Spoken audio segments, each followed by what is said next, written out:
بعد فأعوذ بالله من الشيطان الرجيم بسم الله الرحمن الرحيم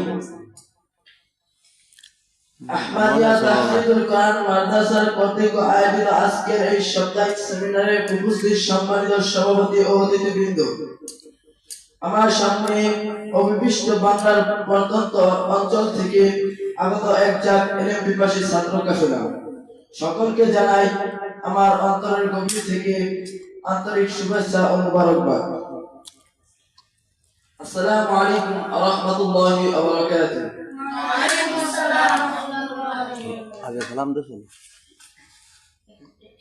সবাই শুকরিয়া আদায় করি যে মহাব্বতের দরবারে এই মজলিসে আপনাকে আমাকে আসার এবং বসার তৌফিক দান করেছে। এজন্য মহান রব্বুল আলামিনের দরবারে জোরে সোরে শুকরিয়া আদায় করি আলহামদুলিল্লাহ।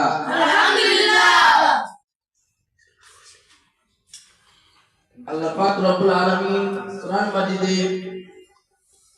বলেছে, ইয়া আইয়ুহাল্লাযীনা আমানু লিমা তাকুলুনা মা লা তাফআলুন কাবুরা মাকতান ইনদাল্লাহি আন তাকুলু মা লা তাফআলুন।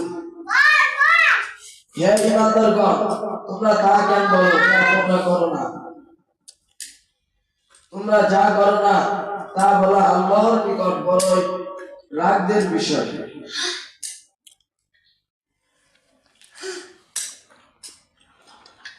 একটি গ্রামে এক পিসাব ছিল। সেই পিসাবের কাছে সেই গ্রামের এক মুরব্বী মুরিদ হয়েছে। সেই পিসাব তাকে অনেক আমল দিছে, সে আমল সে যথেষ্টভাবে পালন করছে। যেহেতু আমল দিছে সব আমলই করছে। একদিন সে ঘুমের ঘরে যাওয়ার পরে স্বপ্নে আল্লাহ পাক রব্বুল আলামিন স্বপ্নে তাকে দেখাইলো, হে বান্দা তুমি দেখো, সে পিসাবের হাত থেকে মধু পড়তাছে, সেই মধু খাইতাছে সে মুড়ি, আর মুড়িদের হাত থেকে ময়লা পড়তাছে, সে ময়লা খাইতাছে পীর সাহেব।